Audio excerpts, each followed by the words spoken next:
One of the most critical gameplay loops in Star Citizen is finally getting some much needed attention. Medical gameplay, through the art of keeping players alive or respawning where needed, is getting more focus with the arrival of the Apollo series of medical ships. Thanks to a detailed design brief on the Star Citizen website detailed below, this video will walk through what gameplay to expect, from beds to beams and beyond, before considering what the impact of that gameplay could be. Thank you for coming to my Tomato Talk. Just kidding, I'm Forrester, although the detail in this one definitely evoked a little Space Tomato theme. So, what does medical gameplay look like for patient and healer? The core of the system is a player health pool with the usual 100% to 0% rating. Taking damage will impact that health pool, and getting to 0% will incapacitate the player. More on that later. But damage can be more nuanced than that. Depending on where an injury is sustained, will impact some debuffs that impact the player in different ways, as will the severity of damage received. This damage is categorized into tiers 1 to 3, with 1 being the most serious and 3 being the least serious. A tier 3 or minor injury decreases hit points and introduces minor debuffs to gameplay, such as harder aiming or a slower walk speed. A tier 2 or moderate injury further reduces hit points and increases the severity of those debuffs. And a tier 1 or severe injury takes that to the next stage, such as preventing players from carrying items or being able to stand. The debuffs applied by these injuries are symptoms that may be managed on site whilst waiting for a full heal. A full heal requires a medical bed of the tier corresponding to the level of injury. The end result of these injuries is incapacitation, which can lead to player death. Upon incapacitation, players can place a rescue beacon, triggering a mission that other players can accept to rescue others, or alternatively, choose to respawn. Incapacitation does carry a timer, meaning any rescuer needs to arrive within the time limit in order to stave off death. Symptoms can be managed through administering medicine, including potentially temporary revival from incapacitation. Through med pens, a multi-tool with attachment, or a Cure Life medical tool, treatment can be administered which temporarily provides relief from the symptoms of injury. It doesn't heal the injury completely, that requires a bed, but treatment returns some or all of ordinary functionality pending that heal. This is known as stabilization. The trade-off is another debuff called the blood drug level, indicating how juiced up the player is on meds. A high blood drug level results in an overdosed state, impacting travel speed and vision. An overdosed state also damages health, accelerating the route to unconsciousness. Depth is added to gameplay through the Cure Life tool, offering different types of medicine that can be administered to deal with different symptoms, such as adrenaline to mask the impact of muscle fatigue or concussion, or steroids to relieve respiratory symptoms. A skilled medical practitioner can use the Cure Life tool to diagnose and manage symptoms for a patient to get them out of harm's way until they can reach a proper medical facility. That proper medical facility is likely to be a medical bed, either on a vehicle, ship, or a dedicated hospital. Those med beds can diagnose and treat symptoms, revive downed players, and even act as a respawn point. The beds come in 3 tiers to align to the tier of injury that they can heal, but also the range of the bed as a respawn point. But even though a tier 3 bed can't heal tier 1 or 2 injuries, it could stabilize a patient and keep them alive long enough to reach a more suitable bed.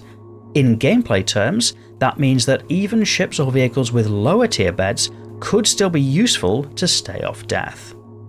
Player-operated medical beds come with a resource cost, needing to be restocked with medgel in order to run. That means that curing or respawning players is not an infinite loop, and some element of logistics will be required. It may also mean that dedicated medical players need to charge or be compensated for their services in some instances. The tiering of medical beds also impacts ships that hold a medical bay. The new Apollo series can equip a combination of beds of different tiers in the 2 modular rooms to the side. The Terrapin Medivac becomes a Tier 2 bed, as do most of the capital ships offering a medical room, and the Cutlass Red, Medical Pisces and Nursa Rover all have Tier 3 beds. It's a little surprising that the capital ships have only Tier 2 beds. Whilst that might change through testing, it seems to be an artificial limitation to drive players towards the Apollo in the short term, or the medical ships like the Hope-class hospital in future. The reason it's a little surprising is because the idea of using a C8R Rescue Pisces and an ambulance to stabilise a patient before rushing them to a dedicated surgery on the Idris could make for compelling medical gameplay options for both of those ships. It's certainly generated significant conversation online, so it will be interesting to read your thoughts in the video comments. Regardless, the largest locations, like the various cities in the verse, are all equipped with top tier medical beds, with players able to transport others to emergency medical drop-off areas located in hangars nearby. And so medical gameplay is likely to fall into 2 categories: patient stabilisation and patient transport. There may also be money to be made in managing respawn points for players, but the actual gameplay behind that seems likely to be very simplistic. Medical players could be embedded within combat units to give immediate on-site support, or perhaps dedicated paramedics who are able to respond to beacons and drop by. Some player organisations, such as the Medrunners, are even built from the ground up about making best use of medical gameplay. There are likely to be 2 immediate challenges, however. The first is that there is now a cost to using player-operated medical beds in the form of Medgel. That's a good thing in the long run, as it provides an additional money sink into the economy and gives a reason to reward players for medical activities. But in the short term, there is no real impact to just accepting death and respawning somewhere for free instead. Yes, it might be a little more impractical for a large group undertaking an operation, but for those looking to run respawn points for profit, many players may not choose that expensive option for now, at least until Death of a Spaceman type mechanics come along later. The second immediate challenge is one of trust. Medical beacons are often a lure for players seeking to engage in player versus player combat. Whether that's an intentional trap, or simply that the downed player is a casualty of a previous contact, it means that anybody answering the call best be ready for anything. In many cases, armed conflict against other players in order to answer the beacon, and hope that the revived player doesn't turn out to be one of the bad guys. Again, in the long run this is solved by a reputation system, but in the short term relies on trust, which in Star Citizen can often be misplaced. That said, those challenges aside, more detail and depth to medical gameplay will be welcomed by many who enjoy a little depth to their support gameplay. It will be interesting to read in the video comments your thoughts on medical gameplay in Star Citizen 4.3, and perhaps if you're not yet subscribed to the channel, you might do that whilst you're down there. Think of it as a little adrenaline shot to this YouTube channel, as well as letting YouTube know that you'd like to see more videos like this on your feed.